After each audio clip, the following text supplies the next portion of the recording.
So, leaving the principle of the doctrine of Jesus, let us go on to perfection, not laying again the foundation of repentance from dead works and of faith toward God,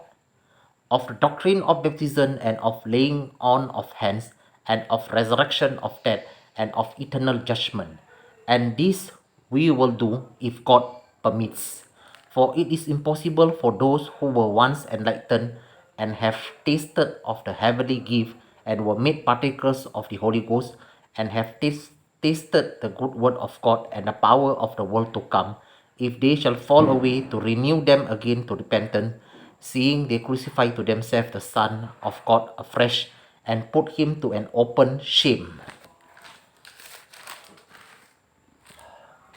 For the earth which drink in the rain that comes often upon it, and bring forth herds meet for them, for by whom it rests, receive blessing from God. But that which bears thorn and briar is rejected, and is nigh to cursing, whose end is to be burned. But beloved, we are persuaded better things of you, and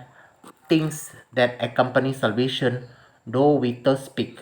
For God is not unrighteous to forget your work and labor of love, which you have shown toward his name, in that you have ministered to the saints and do minister.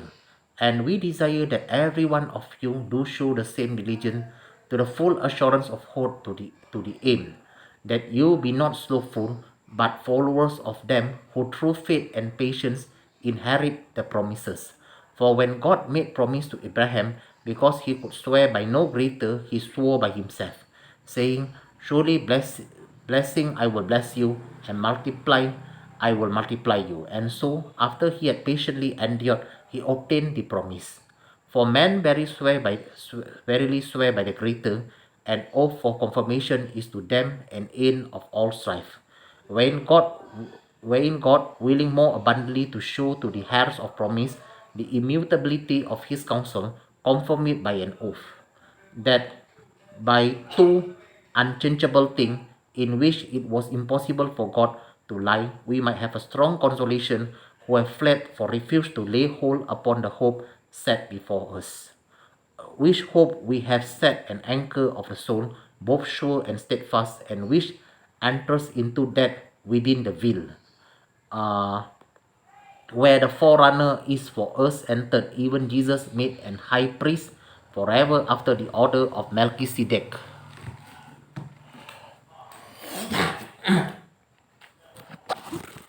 इसलिए आओ यीशु की शिक्षा की आरंभ की बातें को छोड़कर हम सिद्धता की और आगे बढ़ते जाएं, और मारे हुए कामों से मन फिराने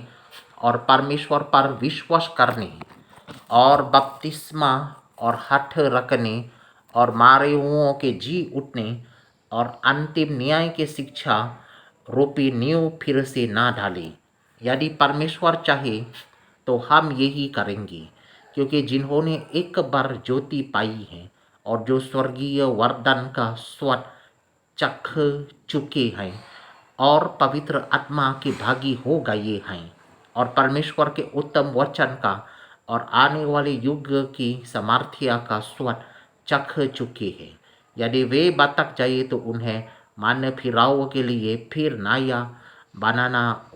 अनहोना है, क्योंकि वे परमेश्वर के पुत्र को अपने लिए फिर क्रूस पर चढ़ाते और प्रगट में उस पर कलंक लगाते हैं। क्योंकि जो भूमि वर्षा के पानी को जो उस पर बार बार पड़ता है पी पी कर जिन लोगों के लिए वो ज्योति बोई जाती हैं उनके काम का सागपात उपजाती है, वो परमेश्वर के आशीष पाती है। पर यदि वो झाड़ी और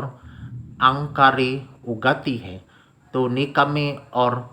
श्रापित होने पर है और उसका अंत जलाया जाना है। पर हे प्रियो, यद्यपि हम ये बातें कहते हैं तो भी तुम्हारे विषय में हम इससे अच्छी और उधार वाली बातों को भरोसा करते हैं, क्योंकि परमेश्वर अन्यायी नहीं कि तुम्हारा काम और उस प्रेम को भूल जाइए। तो तुमने उसके नाम के लिए इस रीति से दिखाया कि पवित्र लोगों की सेवा की और कर भी रहे हो। पर हम बहुत चाहते हैं कि तुम में से हर एक जन अंत तक पूरी आशा के लिए ऐसा ही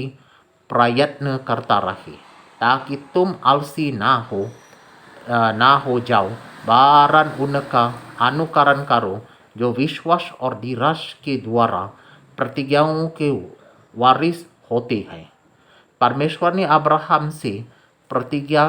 करते समय जब शपथ खाने के लिए किसी को अपने से बारा ना पाया, तो अपने ही शपथ खाकर कहा, मैं सचमुच तुझे बहुत आशीष दूंगा और तेरी संतान का बढ़ाता जाऊंगा।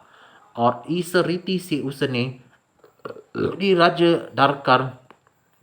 प्रतिज्ञा की बात प्राप्त की। मनुष्य तो अपने से किसी भारे की शपथ खाया करते हैं और उनके हर एक विवाद का